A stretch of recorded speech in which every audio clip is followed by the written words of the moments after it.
ओम नमः शिवाय। शिव महापुराण रुद्र संहिता युद्धखंड अध्याय 53 बाणासुर युद्ध। सनत कुमार बोल्या त्यारे क्रोधी बाणासुरे ત્યાં જઈને અનિરુદ્ધને જોયો। તે શરીરથી સુંદર તેમજ લીલાયુક્ત પોતાની પૂર્વ અવસ્થામાં સ્થિર હતો। ત્યારે ક્રોધથી વ્યાકુળ અને યુદ્ધમાં નિપુણ દૈત્યે અનિરુદ્ધને અને દૃષ્ટ અને મૂર્ખ કહીને યુદ્ધને માટે લલકાર્યો અને તેણે કહ્યું કે તારી પુત્રી સાથે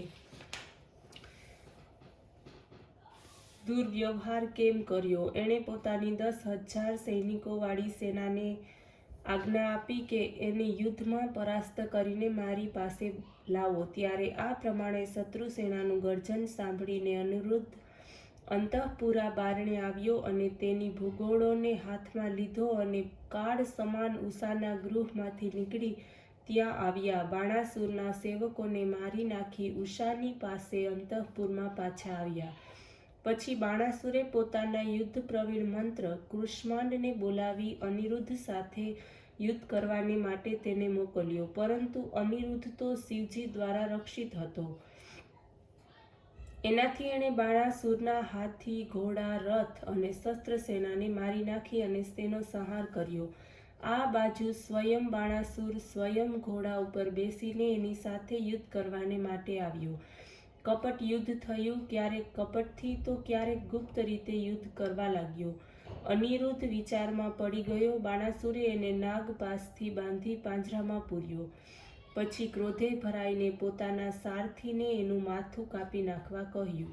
વળી તે કહેવા લાગ્યો કે તેણે મારા સમસ્ત કુળને દૂષિત કર્યું છે, એને એના દુષ્કર્મનું ફળ મળવું જ જોઈએ। ત્યારે આકાશવાણી થઈ, હે બાણાસુર, તમે શિવ ભક્ત છો, તમારે આમ ક્રોધ ન કરવો જોઈએ। શિવજી સર્વના ઈશ્વર છે, તેમને આધીન જ આ સરાચર જગત છે, તે જ સર્વના અંતર્યામી છે, નિર્વિકાર, અવિનાશી, માયાધિપતિ અને નિર્ગુણ છે। તેઓ થોડાક સમયમાં જ તમારો નાશ કરશે। આ આકાશવાણી સાંભળીને બાણાસુરે અનિરુદ્ધને માર્યો નહીં, અંતઃપુરમાં જઈને તેને કેદમાં નાખ્યો। પ્રિયા વગરનો અનિરુદ્ધ આકુળ વ્યાકુળ બની દુર્ગાનું સ્મરણ કરવા લાગ્યો। અનિરુદ્ધની સ્તુતિ સાંભળીને ચતુર્દશીની તે ગાંઠ રાત્રિમાં કાલિકાએ પ્રગટ થઈ એના પાંજરાને તોડી નાખ્યું। શિવ શક્તિને લીધે છૂટેલા અનિરુદ્ધ બાણાસુરની કન્યા પાસે આવ્યો। ત્યાં પેય પદાર્થોનું પાન કરીને સુખી થયો। લાલ લાલ નેત્રોવાળા તેણે બાણાસુરની કન્યા સાથે વિવાહ કર્યો। અધ્યાય 54 કૃષ્ણ વગેરેનું યુદ્ધ। વ્યાસજીએ કહ્યું, હે મુનિશ્રેષ્ઠ, જ્યારે કુષ્માંડની પુત્રીએ શ્રીકૃષ્ણના પૌત્ર અનિરુદ્ધનું હરણ કર્યું ત્યારે શ્રીકૃષ્ણએ શું કર્યું? આ મારી ઈચ્છા છે, એ ચરિત્ર સાંભળવાની છે। સનતકુમાર કહેવા લાગ્યા, હે મુનિશ્રેષ્ઠ, અનિરુદ્ધના ગયા પછી જ્યારે શ્રીકૃષ્ણે સ્ત્રીઓનું રડવું સાંભળ્યું તો એમને ઘણું જ દુઃખ થયું અને વર્ષાના 4 મહિના એમણે આમ જ દુઃખમાં પસાર કરી દીધા।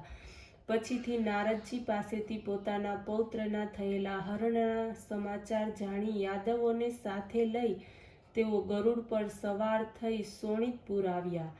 પ્રદ્યુમ્ન, યુયુધાન, શાંબ, સારણનંદ, ઉપનંદ, બલભદ્ર અને કૃષ્ણને અનુસરનાર બધા જ તેમની સાથે હતા। 12 અક્ષિણી સેનાને સાથે આવીને શ્રી કૃષ્ણ તે નગરીને ઘેરી લીધી। જ્યારે તે ઘેરાયેલા જોઈને એટલી જ સેના લઈને બાણાસુર યુદ્ધ કરવાને માટે આવ્યો। સાથે જ પોતાના ભક્તની રક્ષા માટે ભગવાન સદાશિવ પોતાના પુત્રો તથા ગણ સહિત 2 નંદીશ્વર ઉપર આરૂઢ થઈને યુદ્ધ કરવાને માટે આવ્યા। રુદ્ર અને કૃષ્ણ વગેરેનું અદ્ભુત રોમહર્ષણ યુદ્ધ થયું। કૃષ્ણનું શિવજી સાથે, પ્રદ્યુમ્નનું કૃષ્માંડની સાથે યુદ્ધ થયું। કૃપનું કર્ણની સાથે, બાણપુત્રનું સાંબની સાથે, બાણનું સાત્યકી અને ગરુડનું નંદીની સાથે યુદ્ધ થયું। અન્ય લોકોએ પણ એકબીજા માટે દ્વંદ યુદ્ધ કર્યું। આ પ્રમાણે બધા જ યદુવંશીઓ બાણાસુરના વીરો સાથે દ્વંદ યુદ્ધ કરવા લાગ્યા। એ બધાનો પૃથક પૃથક અને સંમિલિત ભયાનક સંગ્રામ થયો। સ્વયં શિવજી ક્રોધે ભરાઈને ગંભીર ગર્જના કરતા યુદ્ધ કરતા હતા। બ્રહ્મશાસ્ત્રની સામે બ્રહ્માસ્ત્ર ટકરાતા હતા, શસ્ત્રોથી શસ્ત્રો લડતા હતા, ભયાનક કાપાકાપી ચાલી. એમાં શ્રી કૃષ્ણની સેના નાશ પામી રહી. શિવના તેજથી એમના સૈનિકો યુદ્ધમાં ટકી શકતા ન હતા.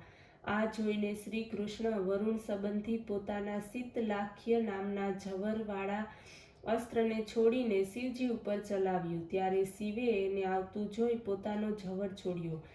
બંને એકબીજાની સાથે દ્વંદ્વ યુદ્ધ કરવા લાગ્યા. શિવ ઝવરથી વિષ્ણુ ઝવર પરાસ્ત થયો. શિવની સ્તુતિ કરવા લાગ્યો. શિવે તેને છોડી દીધો. આ જોઈને શ્રી કૃષ્ણ વિસ્મિત થઈને ઘણા ભયભીત થયા. બધાએ મળીને શિવની ઘણી સ્તુતિ કરી. શ્રી કૃષ્ણે કહ્યું, હું આપની આજ્ઞાથી અભિમાની બાણાસુરની ભુજાઓને કાપવા આવ્યો છું. આપ યુદ્ધભૂમિથી પાછા ફરો અને આપેલો શાપ વ્યર્થ તો ન થવો જોઈએ. આમ મને આજ્ઞા આપો કે હું બાણાસુરને પૂરો કરું. શ્રી કૃષ્ણના આ વચનો સાંભળીને શીઘ્ર કહેવા લાગ્યા, સત્ય છે, મેં બાણાસુરને શાપ આપ્યો છે. આમ મને મારો, પરંતુ હું તો ભક્તોને આધીન છું. મારા દેખતા એને ન મારો. તેથી પહેલા આપ મને જૃંભણાસ્ત્ર વડે મોહ પમાડો, પછી તમે તમારું કાર્ય યથેચ્છ કરી સુખી થાઓ. સનતકુમાર બોલ્યા, શિવ આમ કહ્યા પછી શ્રી કૃષ્ણ અત્યંત વિસ્મય પામ્યા.